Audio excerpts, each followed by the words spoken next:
Good morning, everyone, and thank you very much for coming. Oh, I'm in the middle of the light. Okay, let me move away because I can see you now. That's me, with more hair, but that's me. Who I am, I'm Roy said, CBT NLP practitioner. I'm a parenting consultant, and I do lots of work with Recovery College in Reading. So I run workshops for anxiety and depression, panic attacks and stress for people that are already very stressed out and anxious. So I know when they come what state they're in. Now, I don't know how you guys are dealing with stress and anxiety and things like that.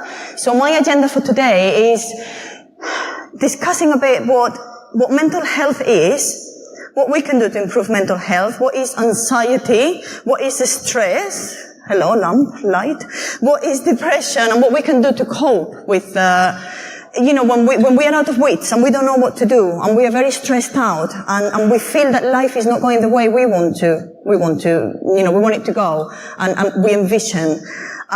So that is the agenda, and the outcome for today is that if you guys can take one thing away from today that you can implement, that you think is going to make your life easier, different, better, that would be for me the best thing ever.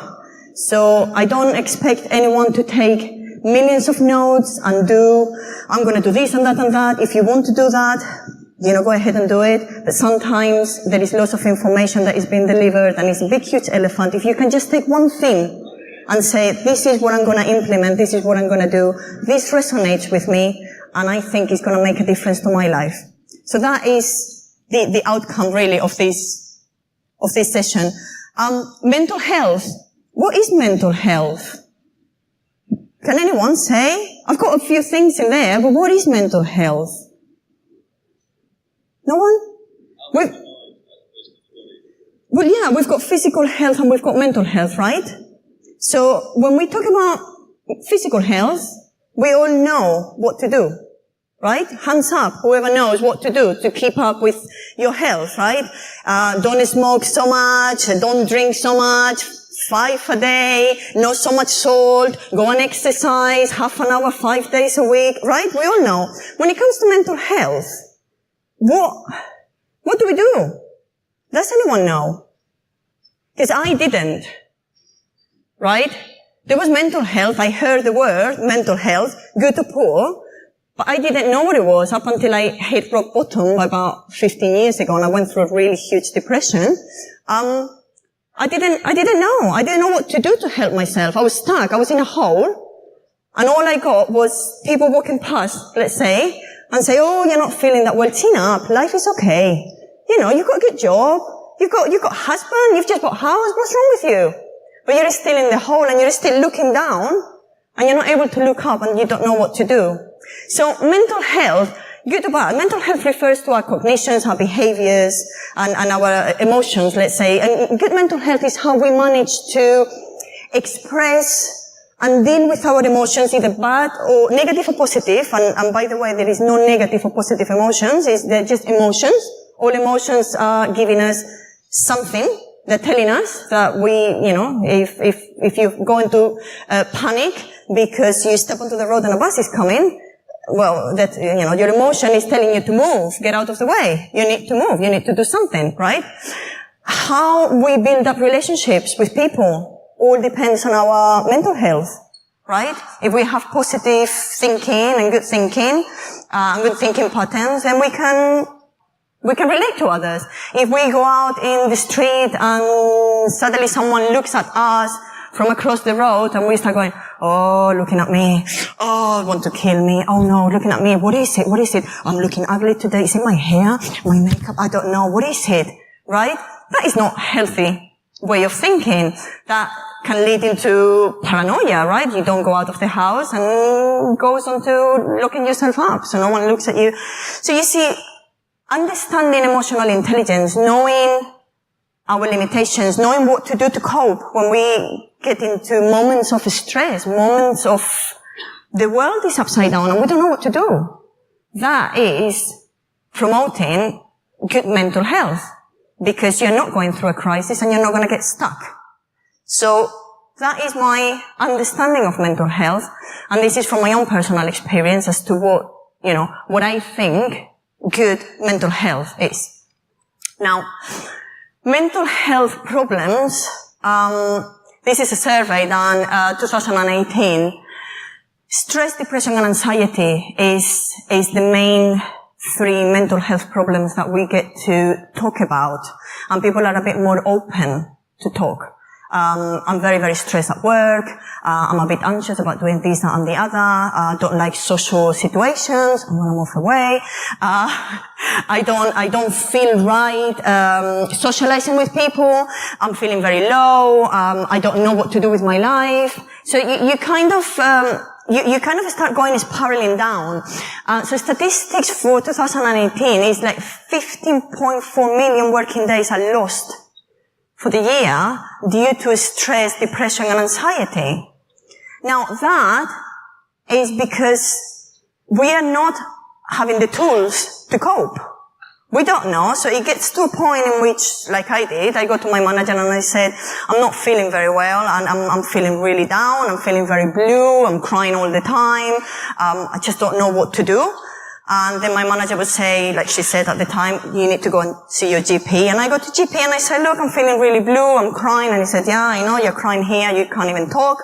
Well, what is it? Well, you're depressed, here you are, prescription, a month of leave, go and sit at home, and off you go. Now that, you need that break, but that doesn't really sort out the problem, does it? Or at least it didn't for me. So yes, I was at home for a month. I tell you what I did. I got up really, really late. I started having my first pack of cigarettes around 5 in the morning, pacing up and down the corridor. By about midday, 20 cigarettes were gone. Then I would go and get onto my second pack of cigarettes. By about 5 o'clock, the second pack of cigarettes was gone. And by about gone past midnight, the third pack of cigarettes was gone. Had I eaten anything? No. Had I drunk anything? No. Did it sort out my problem? No. Did the antidepressants work? Yes, they did. I was a zombie. They worked in a way, right? I just paced up and down the corridor with my cigarettes. I was like a gremlin at one point. I just had all those many cigarettes. It's like one after another, right? So, antidepressants help, but we need to help ourselves as well. And we need to understand what's going on with us. If we don't understand what's going on, how are we going to solve a problem when we don't understand? You can't solve a problem you don't understand. You need to be able to make sense of what is going on, right? So, what is stress? Stress is the body response to feeling overwhelmed. And many people talk about stress and they talk about, I've got so much work to do, I've got so much on my plate, I've got so much, so many things going on. There is stress about finances, health, work, relationships. Stress can also be a situation in which you believe you're supposed to do something, but you don't know how to manage that something you're supposed to do, and you become all stressed out, right? I'll give you an example. I'm driving my children to school, and I get into school gate, and my child says, drop me off in here, and I just go, there is a car behind, I can't drop you off in here, and she starts opening the door, but someone is gonna come, just get on with it, just leave. And she's going, my mommy, have a good day. And I'm going, oh, bless her. That's stressed. That's stress for everyone.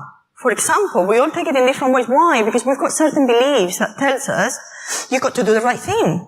The right thing is not to stop in the middle of nowhere, right? I need to do it right. I need to do it perfect. So there is a sense of perfectionism also attached to certain beliefs that we have that might stress us. So relationships cause stress, health, work, finances, anything else that you guys think causes stress or stress you out. Anyone? Because this is my main. Children? Absolutely.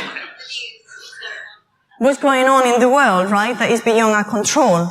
And children, I mean, they do know how to press your buttons, don't they? We love them to bits, especially when they're asleep at night. And you come and see them and they're quiet and you go, oh, sweetheart, you're so lovely. Not a few hours ago when you were screaming at me and slamming doors, but there you are. So stress, how does it manifest? How do we feel it? Because in my world, when I talk to people about stress, anxiety, and depression, we miss out how it manifests in the body. Right? When I was doing all my CBT training and the rest of it, it was all about, your thought leads to your feelings and leads to your behaviors. And if you change your thoughts, then you're able to change the way you feel and the way you behave. That's all well and good. But I act out before I even have a moment to think about what has happened. Right? So you suddenly go into panic mode, run out of a room, you need to get away, you're stressed out or you're anxious, you don't know what is going on. However, if we start looking at what physical symptoms we have, we will be able to then look into our thoughts and reframe those thoughts. So when I talk to people about stress, I ask them, where do you feel your stress? And sometimes people say, I don't know. And I say, well, I tell you, stress is felt all throughout the body. So you can feel your heart rate going. Suddenly it's a really fast heartbeat. You start breathing from up here. Some people feel butterflies in the stomach. Some people feel their fists are clenching. And their jaw tightens up. So if we're able to know where the stress manifests, some people it's on the shoulders, and then you get your shoulders up to your ears. You go, relax a bit, maybe, right? And so if we start understanding, first of all, where we feel the stress, we are able to recognize we're getting stressed out. And then we are able to put some measures in place. It makes sense to me, and I hope it makes sense to everyone. So you need to figure out where you feel it. And the thing is, in this modern world, we are so fast going into everything and anything that we're going that we've lost that connection with our bodies. We just totally have lost it. We've lost our instinct and gut feeling. We've lost the connection as to what my body is telling me. My body is telling me something, right? Behavioral manifestations, you all probably know if you've been stressed at some point in your life, you can't sleep, you wake up in the middle of the night, you're irritable, you snap at everyone, your eating habits might go out the window, you are aggressive with everyone, snappy, and you've got poor memories. Someone might tell you, I'm going out, sometimes I'm going out tonight. What? You didn't say, yeah, I did say, about 3 weeks ago. It's on the calendar. I forgot. Yeah, well, but I'm still going out tonight. And you become withdrawn at one point. You just have enough. You don't want people. You just go, go away, leave me alone. Everyone is stressing me. So if we can think of stress like a container, right? And there is stresses coming in, constant stresses coming in, and we haven't got a valve to get the stress out. We just don't know how to get the stress out. Then it goes into long-term chronic stress. It really depletes the immune system. We get all sort of heart problems. We get all sort of IBS and anxiety and depression and Crohn's disease, stomach ulcers, and eventually, over time, chronic stress will lead to a very, very overworked, fragile immune system that will not be able to cope with any bugs or viruses to defend, your body. So if you're stressed out for a long period of time, you might find that you get colds, or you get more colds during the winter, or you might find that your stomach is upside down most of the times, and then you might get some skin reaction or skin rashes. And that is all due to what stress does to us. So there is adrenaline rushing through the body. There is cortisol rushing through the body. They are, if you want to call it, toxic chemicals. They are there to make us act. They are there to keep us away from a dinosaur if a dinosaur is about to eat us, right? It's a very old alert system we've got, that It has been passed on through years and centuries and millions of years through our genes because we need to be alerted if something happens. But we don't need to be in a constant state of simmering stress all the time. And that is what depletes the immune system. There is no way for the body to be able to cope with the amount of cortisol that comes through, the amount of adrenaline that comes through. You need to release it somehow. And in our modern society, in the olden days, you can go and run away from the dinosaur. Well, that's fine. But nowadays, there is no dinosaur. And you sit at your desk and you're having a panic attack and you're just sitting there, or you're stressed out and the adrenaline is still running through your body, but you're not getting rid of it. We're not getting rid of it. We just sit there and we just plug along. Well, because I need to get that report done. We can't think straight. It happens. You can't think straight. So what can we do to help ourselves? They are what is called the 4 pillars of well-being. That was presented back in October last year by the University of Reading in a conference about mental health and well-being. And the 4 pillars of well-being is really straightforward and easy, and all of you know, and they just give it that fancy name because they need to give something, give it a name. But it's proper sleep, good nutrition and hydration, and it's good relationships with others. So having good relationship with others, and it's exercising. That is the 4 pillars of well-being, right? If you're stressed out but you exercise, what you should do is recommended to do half an hour 5 days a week. Okay. Maybe we don't have time 5 days a week, half an hour. I don't for sure, but I can say, well, I'm going for a walk. But when you talk about, well, let's exercise, to people, they start going, exercise. I need to go to the decathlon. I need to get myself shoes. I need to get myself that legging thing that the moms in school wear because I haven't got one of those and I don't want to go exercising without one of those.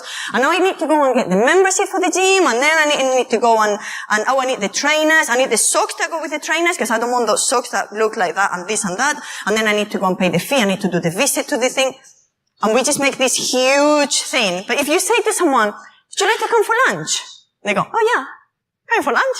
Doesn't matter where you go, does it? Going for lunch. Do you want to come for drinks? Oh yeah, let's go for drinks. You then go, oh, hang on a minute, well, what pub are we going to? What is an offer over there? What beer am I going to have? What spirits are they going to have? No, you just got drinks, yeah. I mean, yeah. It doesn't matter if it's the most horrible place in the world. You're going for drinks, right? So, if we start thinking about, let's have a look at what we can change in our diet, for example. If I am eating, I don't know, McDonald's every day, well, surely it's not going to be good for me, is it? If I am drinking 5 pints of beer every day, that's not going to be good. If I am not sleeping well, you see what happens is when we don't sleep properly, there is no restorative sleep. We go through the REM sleep, is when you dream and when you have the vivid dreams and then you remember sometimes or you might not remember. But the deep restorative sleep is what helps the brain get rid of the toxins that it has produced during the day. So when we're here, when we talk, when we work, when we do things, the brain is working, the cells are producing garbage. And at night is when everything is cleansed out. Now, if you don't sleep properly and you go over the day, another day and another day, eventually those toxins in your body are going to affect you. You're not rested. So if we start looking about what we can change, and then when we talk about, relationships, how do we manage relationships? So, I don't know about you guys, but sometimes I feel very stressed about relationships, about friends and friendships and expectations people put upon us, right? I had a friend that all she wanted to do was to go out clubbing every single weekend. And it would be Friday, Saturday and Sunday clubbing. So we would do the Friday and the Saturday clubbing and off we go. And then on Sunday, I used to live in London, we used to go to the church in King's Cross. That was open from whatever time in the morning to whatever time. And then you go there, they give you a bag, and then you just get your drinks. You've just come out from a nightclub, but enough, doesn't matter. Get your bag, your Tesco's bag, so plastic bag with your drinks, and you plonk it somewhere, and then there is a DJ that comes. And then eventually I go home. And it got to a point when I started not feeling very well mentally that I said, I don't want to go out anymore. I feel very overwhelmed with people, with noise. I don't want to go out anymore. Oh, but we used to like it. Yes, but now I don't like it anymore. And then it was arguments, and it was telephone calls, and it was text messages, and that became very stressful for me. Because I didn't want to lose my friendship, but at the same time, I couldn't comply with what she wanted me to do. So, saying no, setting certain boundaries, that you think that is a compromise, let's say, for both sides, on both sides, and say, well, I will go out once a month with you, I'm not gonna go out, or I will do this, I will do that. Parents, how many of you, struggle a bit and get a bit stressed with parents? My parents were here over half term, 4 days. I was happy for them to go. It was nice. It was lovely to see them, don't get me wrong. But, why are you wearing that? She was saying, my mom. What about those shoes? Yeah, shoes. What's that watch? Watch? What are you feeding your children? Food? How are you cooking that food? Why are you driving like that? We drive on the other side of the road, Dad? We're not in Spain? Why are you approaching the runabout in the way you're approaching the runabout? This is England. We just do it the other way. Oh. So, having to say sometimes, without hurting feelings, and say, listen, I've been here 22 years, for God's sake. Give it a break, okay? You know, 22 years is a long time. You should have been used to it, but, it's all good. They all want the best for us, but sometimes we do get into situations in which, they want us to do this and that and the other, but we're just not happy with it. So we need to manage our expectations and say no. Now, what can we do to calm the mind, right? Why stress? Okay. When there is a situation and you say to yourself, can I do something about it? Right? It's easy, yes? Why stress? You can do something about it, then go ahead and do it. Just do it. No. Why stress? You can't do anything about it. And I know it sounds very blunt, but the thing is, when we start reliving our past, and sometimes I say to people, how present is your past? Right? How present is your past? And we start planning ahead and trying to control things that we can't control, we stress. But if I've got a situation and I say, right, okay, this is the situation I've got in hands, what can I do about it? I can do this and this and this. Will it work? I don't know until I give it a go. Will it not work? Well, if it doesn't work, I'll try something else. And I'll try something else. And I'll try something else. And if there is nothing to be done, there is nothing I can do, because regardless of what I'm trying to do, there is nothing to be done. So it's not one of these situations that will say, oh, well, are you telling me to give up? Well, are you telling me not to carry on? Are you telling me not to, to push forward? No, I'm telling you to realistically look at it as it is. And what it is that if you can do something, do it. And if not, be mindful. So mindfulness-based stress reduction techniques is what lately has been implemented in different companies. And they provide a space for workers to be able to relax, to be able to chill out, or to be able to run to in case they have a panic attack, anxiety, whatever. I used to go and lock myself in the cubicle in the toilet because there was no place to go. So, and the different ways that we can do, and I know that you've heard probably oftentimes mindfulness, and I tell you what, when I first heard mindfulness, I was like, oh, what amount of nonsense, what amount of what, breathing, as if I'm not breathing, but if I'm not breathing, I'm dead. But it's not that type of breathing. You see, we've got, the nervous system has the parasympathetic nervous system, big word, but it's basically rest and digest. It's when you are chilled out, it's when you are lying down on a beach, it's when you are watching TV, and there is no worries for you. That is being calm. And the sympathetic nervous system is the amygdala, is the fight or flight response, is you need to get out of here, is that stress, is that simmering anxiety, right? And it has been proven that breathing from here, from a diaphragmatic breathing, calms down the sympathetic nervous system, the fight or flight response, it has been proven there is no way you start breathing from here and your amygdala is still going to be active and working. That's how you calm that chattering monkey you've got in the back of the head that is constantly going, right? It is calming it down. So, I say sometimes I work with parents, and someone said children stress me out. I work with parents most of the times, actually. And sometimes they come and go like, oh my God, I can't take the child, and she did, and he did, and my head, and blah, blah. And I say, right, stop and take five big breaths, just from here, from your belly. Put your hand on your belly, and just give it a big breath in, and big breath out. And just do it 2 or 3 times a day. Your brain gets used to it. Your brain gets trained on doing it. When you run into an emergency, your brain will know what to do. It's like doing your shoelaces when you're a little kid. You start by learning that you do it like this and like that, and everything is a step. And nowadays, you just go under your shoelaces. It's like driving. Do you remember when you started driving? What was that? Mirror indication maneuver. Oh my God, I look like a parrot. Oh, so stressed out trying to remember what I'm doing. Now, whoever is driving here, you know that you just do it. You don't have to think about it. So if you train your brain to start doing some breathing, if you train your brain to relax, before you go to bed and you say, right, okay, I'm going to relax. And the way I'm going to relax, I'm going to start focusing on my toes, and then I'm going to relax my feet, I'm going to relax my calves and my legs, and you progressively work your way through the body. Eventually you'll fall asleep, I can guarantee you that. And eventually you'll have the best sleep ever. So, you need to start relaxing your body and relaxing your mind. And then visualization techniques. Sometimes when I'm stressed out of my mind, I just think, where have I been in a place where I felt really, really, really, relaxed and happy and at peace? And I just think myself lying down on a beach, and it's warm, and the sun is hot, and I'm like, oh, this is lovely. No children, no background noise, just the birds and the sun, and it's lovely. And I'm like, oh, and you can actually recreate that. So you can be in that place anytime you want. It's all in your head. And you've got the ability to do it.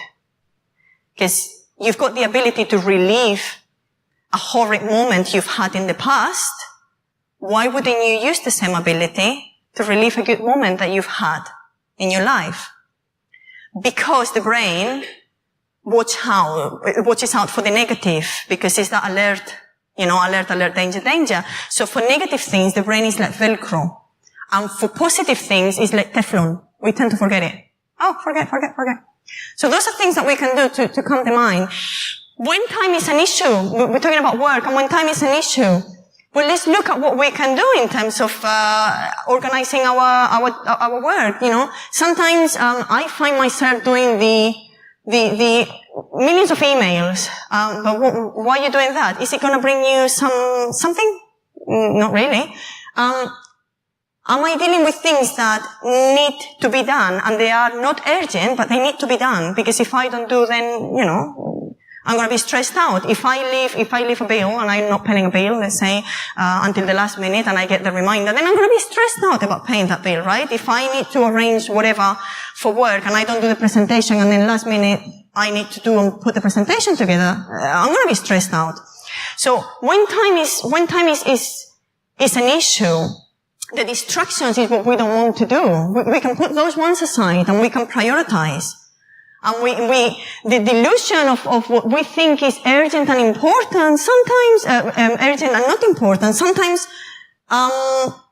making dinner for the children is not that important or that urgent. You can fix something. You don't need to prepare a 3-course meal. Right, for them. Sometimes, sending an email to someone that you might have crossed in the corridor at work and say, okay, I have sent your email, but I haven't got the bandwidth now to do it.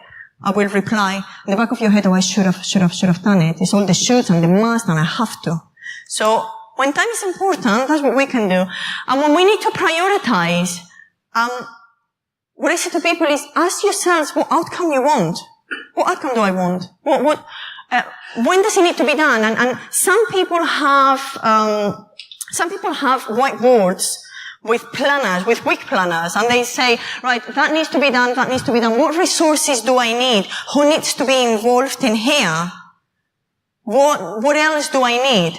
And then it's a really, really quick. Step 1. Your brain knows what to do. Step 1, 2, 3, 4, 5. As many steps as you need. And then just go through your list. When you get it out of your brain and you put it in paper, is when you suddenly can visualize what needs to be done. It's not making that washing machine spinning noise in the back of your head. And you can actually take action in a manner that is not stressing you. Now, stress leads to anxiety and depression. And I tell you why.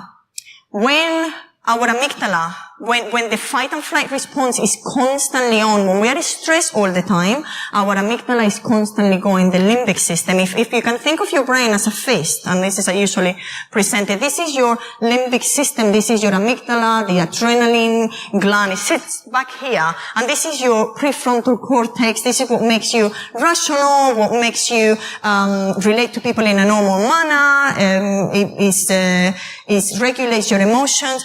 Now, when you are in a constant, simmering state of, stress, that is like a lid. That flips up.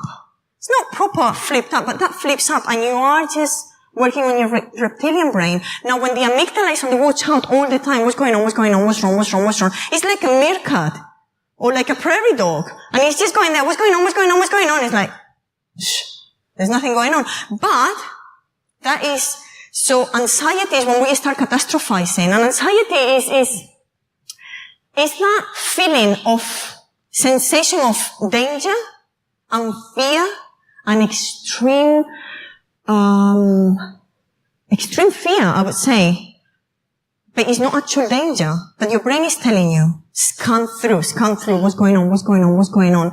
So it's got different flavors, and people would have different ways to express their anxiety, let's say. Social anxiety, I was locked in the house for I don't know how long, and I could not even go out and buy milk because I had to go out of the house and talk to the person in the petrol station that was going to say to me, £1.90 please, and I would freak out. He wouldn't say anything else. It's £1.90 please, and I would go, oh, I can't do that. And I would stay at home. You've got health anxiety. What's wrong? I'm very good at health anxiety as well, as my husband might say in here. So I would scan, like the monkeys with the children, monkeys with the babies. I would say to my children, come over here, let me just check you up. That everything is okay, that you've got no lumps in here, no lumps in there, no this, no that, no the other. Next. Mommy, come here, let me check you up. Right? Some people would check, right? And just go like, oh, I've got this and I've got that and I've got this and that and that. Phobias, panic attacks, OCD, generalized anxiety, just in general. How does it represent? You have a look at my poor little man. That is all that goes on when we're anxious. All of it goes on. Absolutely every single thing, because your body responds in a way that triggers all the adrenaline and cortisol going through. So you have sweating, and you start sweating, and your legs become jelly. You might need to go to a toilet, and suddenly it's like, oh, I need to go to a toilet. You get it with children. You might feel so sick, your stomach is going, you don't know, your breathing is like here, and I'm having a heart attack, I'm dying. That's what I thought when I first started with anxiety. I'm having a heart attack, I'm dying, someone is gonna pick me up, please, and take me somewhere. So where do you feel your anxiety? And I put in there fight, flight, freeze, and faint, because the amygdala will get us into what you probably have heard, fight and flight response, right? When you need to jump out of a dangerous situation. But where you feel it, it will be in your body. So I can tell you, for example, that I feel my anxiety when my heart starts going, but I feel my fist. So I'm a fighter. I would go and fight that dinosaur. My husband would say that I am a Don Quixote and I fight windmills non-stop. And I would, for every single thing. So I feel my fist. Some people just feel it in their legs, and their legs start going. Or they feel they need to run somewhere. And some people just start breathing so fast that they feel dizzy and they feel they're gonna faint, and some people just freeze. So we're with a little girl last year, and you could just literally pick her up. She was so petrified of everything, you could actually pick her up She would just be like that, from one place and another, and just take her, and she was just like Luke, bless her. She was so petrified that she wouldn't move. She was right on the spot. So some people do that. Well, what is it that you feel in your body? And I don't know whether you've asked yourself such a question, if you have ever suffered from anxiety or stress, but figuring out where you feel it in your body will prompt you to be able to identify what is going on with you and then challenge those thoughts that make you feel the way you feel. So this is the CBT crossband, and in CBT they say that you've got a thought, and then the thought triggers the emotion, and then the behavior when we're anxious, we put safety behaviors in place. Like I said, I'm not going to the petrol station, I'm not going to get the bus. So for a while, my journey into work was an hour and a half when it could have been 45 minutes, because I wouldn't go on a red bus. Because red buses, I had a panic attack on a red bus. So I would go all the way on the train to Waterloo, and then come out of Waterloo, and guess what? What colours are the buses in London? Red. There is no other colour. So I come out of Waterloo and I'm just walking and I see a red bus and I'm going, and I just sit on the floor and people come, are you okay? And I can't even because it's a red bus, because I had a panic attack and I was petrified of a red bus. So then I decided to walk over the bridge into Holborn where the office was and back, and it would just take me ages. So we put safety behaviours in place, you see. So if we are able to identify the physical sensations, then we might be able to challenge our thoughts. And see. So when we talk about challenging our thoughts, is this kind of mental distortions that we all have, right? Someone has looked at me across the road and, oh my God, it's because they hate me because I don't, and we catastrophize. And it's the worst is gonna happen, and he's gonna cross the road, that person now, and he's gonna come and tell me this and tell me that, and I'm so scared, I'm so frightened, or I'm walking into a social situation, right? In a room, like in here, for example, a few years ago, I wouldn't have been able to walk in. And I just go, oh my goodness, so many people are going to look at me, they're going to say, am I dressing properly? Am I doing properly? I don't know what to say. Right? So we all catastrophize and we find the worst of the worst of the worst. That thing is going to happen. First of all, the bad thing is going to happen. It's going to happen to us. That's what we say. It's going to happen to me. It's not going to be a tiny bad thing. It's going to be a huge bad thing. It's just going to be so horrendous that I'm not even going to be able to cope. I'm going to die. I'm just going to cry. I'm going to have to run away. We filter.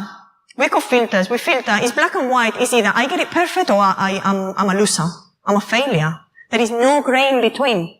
We filter the positives. How many times you have a lovely day, and sometimes there is something that happens and someone comes and says, oh, how was your day?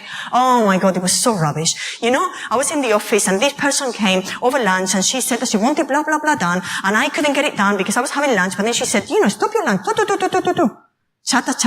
chatter. But you had a good meeting with your boss, you had a good journey on the train, you had a good time with your husband, you had a good time out with your friends, you went to the cinema and enjoy. We filter all that out. And we just say, no, negative. Overgeneralizing, everything happens to me is the worst, and everything bad in the world, it happens to me, right? And emotional reasoning is when we find the way. We find the way to say, no, bad, not bad. So I often say that I worked with a lady a while back now, and her husband would come back home late from work. And in her mind, her husband was, he was unhappy, he was having an affair, he was gonna leave her and the children, and what am I gonna do? And this is horrendous, and you go, well, what else can it be? Have you spoken? What else can it be? But we lose that mental flexibility of what else can it be, right? But it could be the poor man was stressed out of his brain. He was doing long hours in the office, and he comes back home late, and he's tired, so he doesn't want to talk, and he doesn't even want to eat because he is so late, he's so tired. But we just find a way, and she would just say, no, I'm putting one and one together. And one and one is like, he's doing this because of. And every time she would come, she would have a list of behaviors that she had picked on him that would actually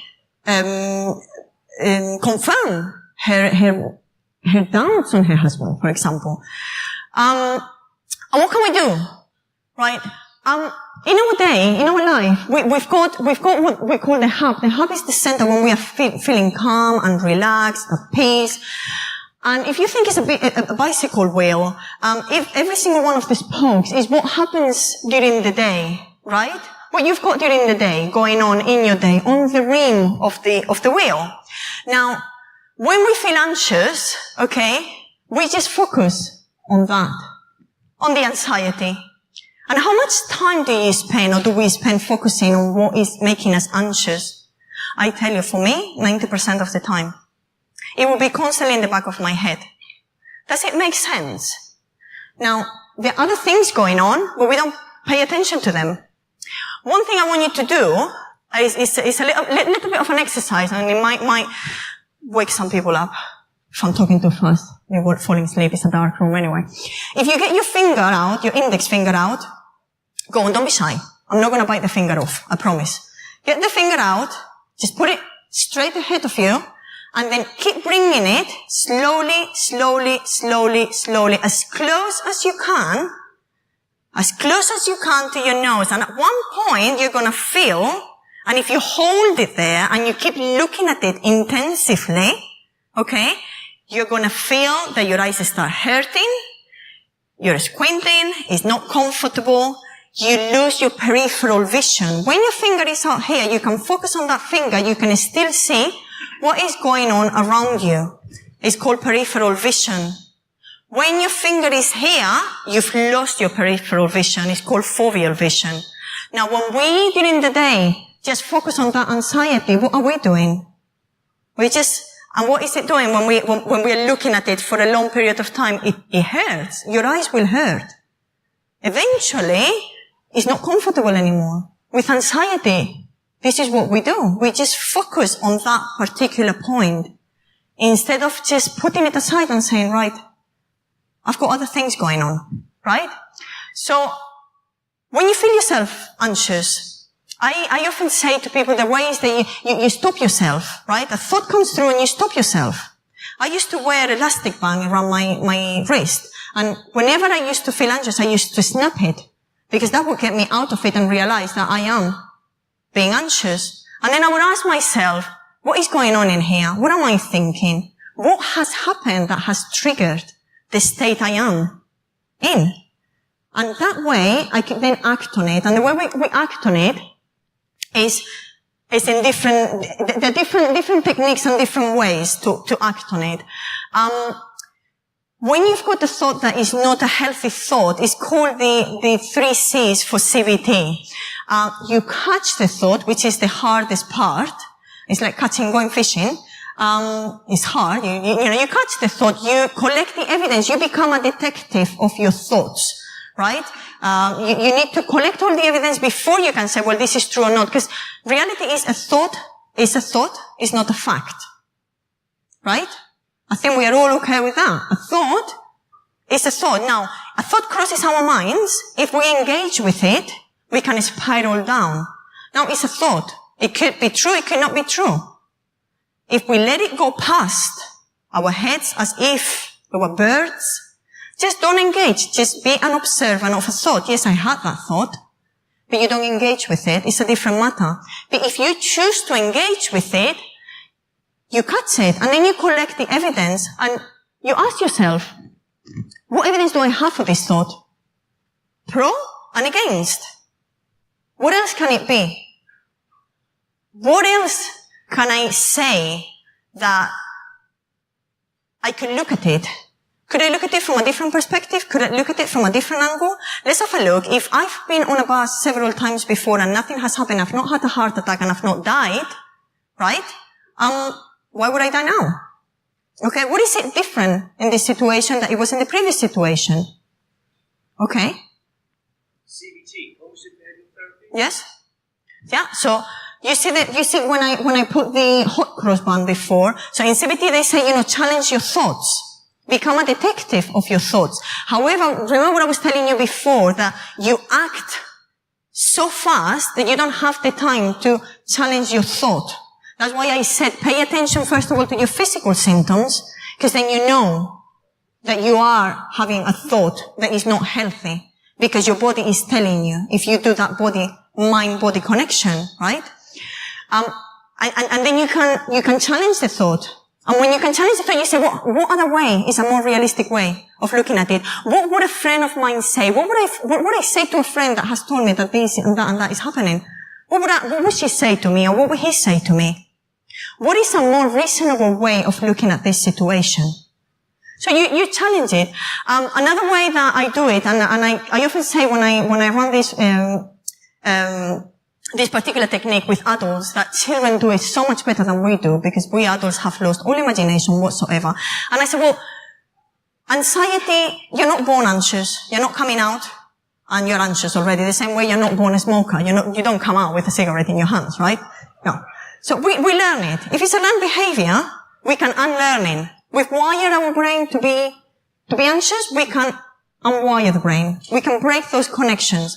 So if you start thinking of your anxiety as it is my warrior helping me be safe, however, it's like a faulty car alarm.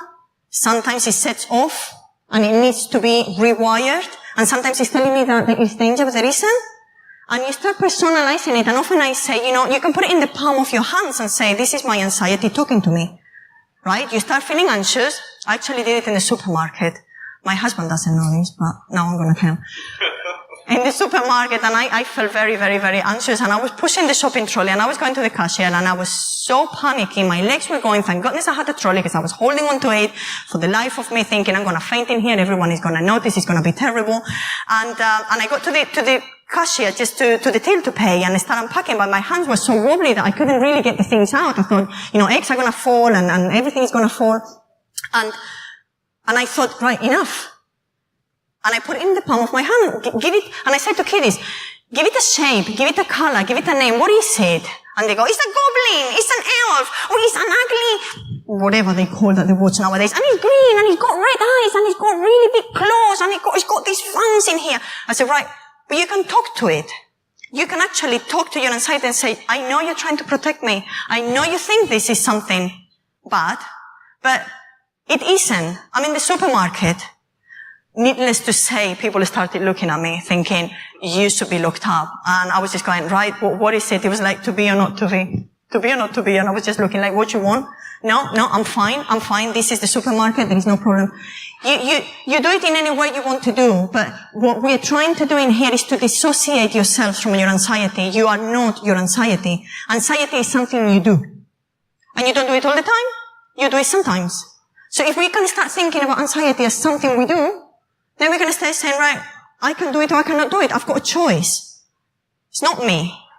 When I first went very, very, very sick, I went to a psychiatrist, and she said to me, get used to it. This is what it is. This is what it's going to be for the rest of your life. Depression and anxiety. That's a pack of Prozac. Off you go. When you run out, go to your GP and you'll get a new pack. And that was the end of it.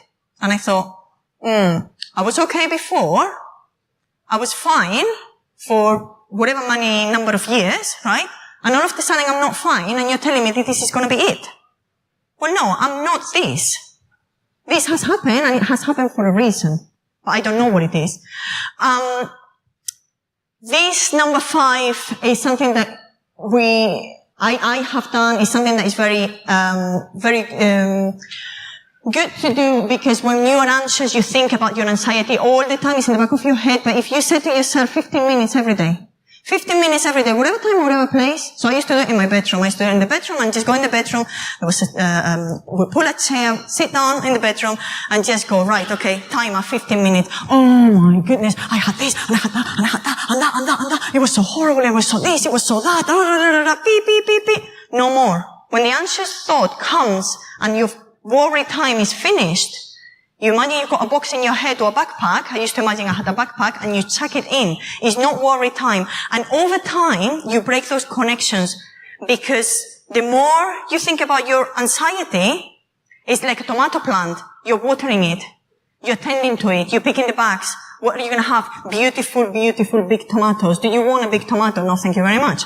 I don't want it. You see? So if you give yourself 15 minutes and you just say, this is what it is, you start breaking up those connections. And guess what happened? One day a friend of mine said, Let's go to the cinema. I hadn't been to the cinema for donkey's years. I was so scared of being in a closed place with people. I didn't know, what I could do if something happened, a panic attack. And I went and I said, okay, I'm going to be brave and I'm going to go. And I went to the cinema and I came back home and it was late in the evening and I went, worry time gone. Anxiety time gone. I couldn't do it that day. And over time, I did something else. I was so excited I went to the cinema that I went for a drink and I went for a coffee. And then I didn't need worry time anymore because I was able to control my thoughts and challenge them. Grounding is when you are in a state in which you're doing a presentation like me now here, 5 o'clock in the morning. I wasn't in a very good state of mind. And it's really, really, really quick. And you just say, okay, 3 things I can see, 3 things I can hear, 3 things I can feel. And then you go down. 2 things I can see, 2 things I can feel, I can hear, 2 things I can feel. And then you go down 1 thing and then you take a deep breath. Now what you're doing when you're doing that, when you're anxious, your right brain, I'm going to put it here. Imagine this is your brain. So when you're anxious, right, the emotions are in the right side of the brain. And they're just running like wild and you're spiraling down. Now, there is no integration with the left side of the brain, which is the language, the logic, the lateral side of the brain in which you can make sense of things. When you start saying 3 things I can hear, 3 things I can see, you start engaging the language, the left side of the brain. When you engage the left side of the brain, there is integration in the brain. Some people say it's a distraction, but in reality, in neuroscience, what there is an integration between left and right hemisphere of the brain. Now, anchoring techniques is what we did before visualizing. Depression. Depression is feeling blue every day, feeling sad every day, feeling worthless, you don't sleep, you don't eat. I used to just, smoke, like I said, up and down the corridor. I couldn't eat. My stomach was in a state. I couldn't sleep either. I couldn't make sense of the world. I couldn't make sense of myself. Now, very characteristic of depression is that you lose interest in things that you used to like in the past. You don't want to do things. And you see the world in a different way. Now, that is overall what we feel when we are depressed. There is no restorative sleep. There is no concentration. We can't concentrate. We can't engage the prefrontal cortex to be able to, function in the world. We can't function, basically. What happens in our brain? Well, what happens in our brain when we are very, very stressed out, we have we explained before, adrenaline and cortisol and glucocorticoids, rushing through. Now we've got really good, chemicals in the brain. Norepinephrine, I never managed to get that word right, helps you be alert and mentally alert and active, okay? But when we are depressed, because our amygdala has been overworked, okay, the levels go down, and when the levels of norepinephrine go down, it will make you feel low in mood. It will make you feel blue.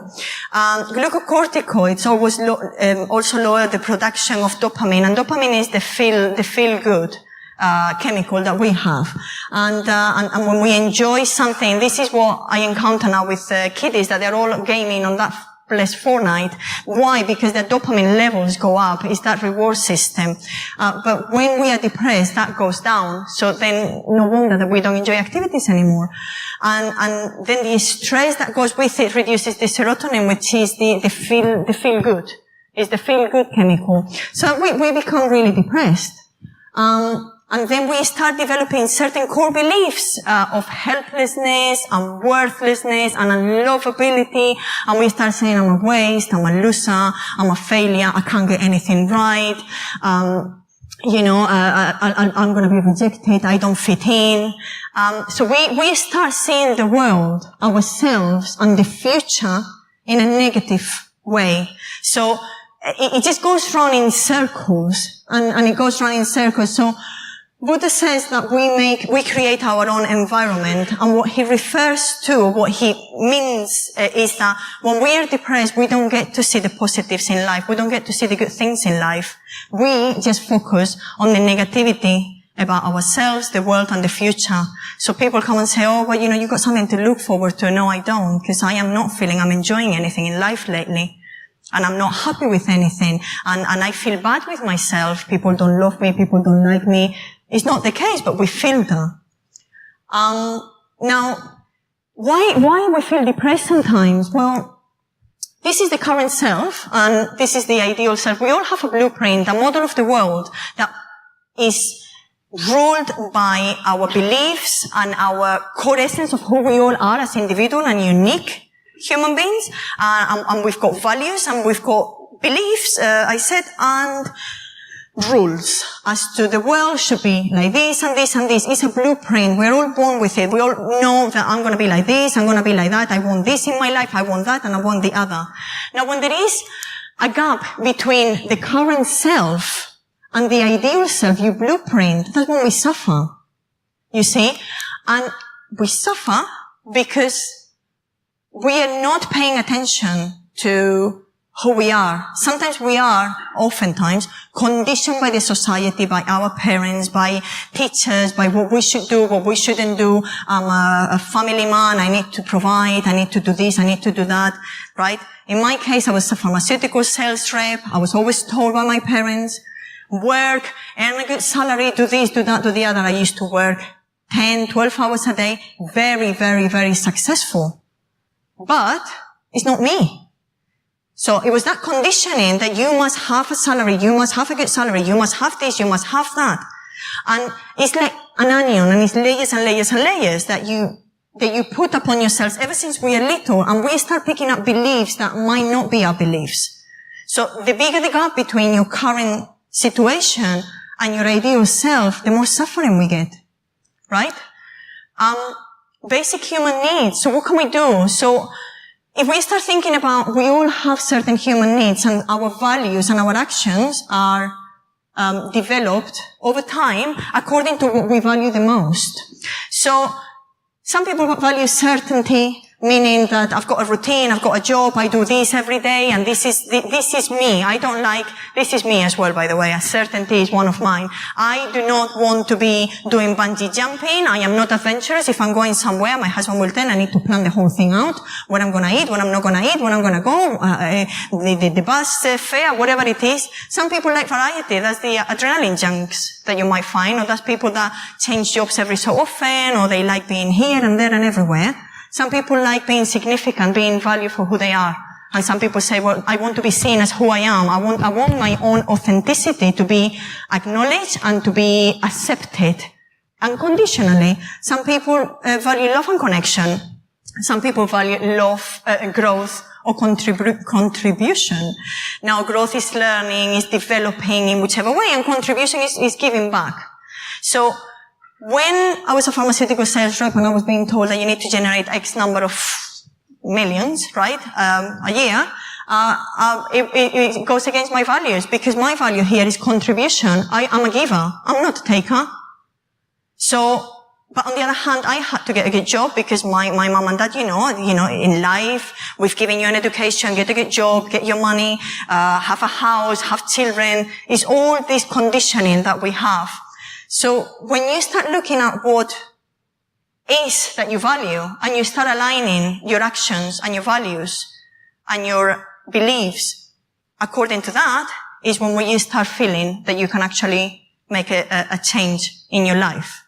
So you can ask yourself, what do I want to experience more in life? What was important for me in life? What do I enjoy experiencing in life? For me, it would be love and connection and contribution. I like giving. Some other people would be, I want to be significant. I want to be valued. Right? In CBT we talk about conquering depression with valued activities. Now, because you've seen that human needs chart over there, when I talk about valued activities, you need to actually consider what you value before you start looking at the activities. Because as I said, I used to go clubbing Friday, Saturday, Sunday, and I used to do it, but at one point I said I don't want to do it anymore. I didn't realize why I didn't want to do it, and I didn't know what was it that was so, for me, so against it. And then I realized that because I value love and connection, going clubbing didn't actually provide me with the opportunity to be connected with others, because when you're in a nightclub, let's be honest, I mean, you can be connected shoulder to shoulder as you're jumping, but you can't have meaningful conversation. You can have a coffee. So then we say, okay, I value that. I will come for a coffee with you. So small daily changes that go according to your values, and that is what you need to do, but they need to align with what you really truly think. And when you reevaluate your beliefs at the same time, and you say, well, I must do this, and you can actually say to yourself, well, whose belief is this one? I must work, right? When I say, well, no, I must work, I need to be full-time employed and blah, blah, blah. And I stop to say to myself, okay, whose belief is this one? Well, it's my parents, it's not mine. Because I'm quite happy working, not having to do this, whatever big, corporation or whatever it is. I'm quite happy doing my own thing. So when we can do activities that align with those 3 points is when we start becoming a bit happier. Now, to manage a state when you feel blue and you feel depressed, you can do it in 3 ways. You can change your focus, like we were talking before. When you focus on that wheel and you focus on the rim, you can change your language, or you can change your physiology. I often say to people that if I am to talk to myself, when I say change your language is when we talk to ourselves. If I am to talk to myself, oftentimes my talk will be, oh, come on, Olga, so rubbish. You're such a stupid person. Why would you do that? It's a negative. So for me, it's hard to be mindful and change my language. Change my focus is also very hard. But physiology is something easy for me to do. Now, if I am to ask you here, when someone is depressed, can you figure in your mind how they look? What body posture do they have? And you might not have seen a depressed person in your life, but when you talk about depression, what do we think in our minds? Is this? You're crouching down, you're looking down, you're slow, your facial features are dim and sad, right? If you are to change your physiology and straighten up and look up, your brain will change. I will leave you with a TED talk by a sociologist, a social psychologist in Harvard University called Amy Cuddy, and the talk is Fake It Until You Become It. And she's done loads of research and studies into how your physiology changes your brain. And it's amazingly interesting, and she talks about power postures that you hold it for 2 seconds, and this is the Wonder Woman one, she calls it, and you hold it for 2 seconds and the cortisol level goes down and the good feeling levels goes up, and it's a very, very, very interesting feel, because we always say that our brain changes our bodies, but our bodies also change our brain. And that is all for me. I think I've overrun. I'm so sorry. Any questions? I'll be happy to. If there is any questions. Probably not any time for questions right now. No, catch me. Hello? Probably not any time for questions right now. I overrun, sorry. Sadly, overrun a wee I'm bit. so sorry. So lunch is going to be out there, so you've got an hour for lunch before you're back in. But before you go, please, big round of applause for Olga Zilberberg.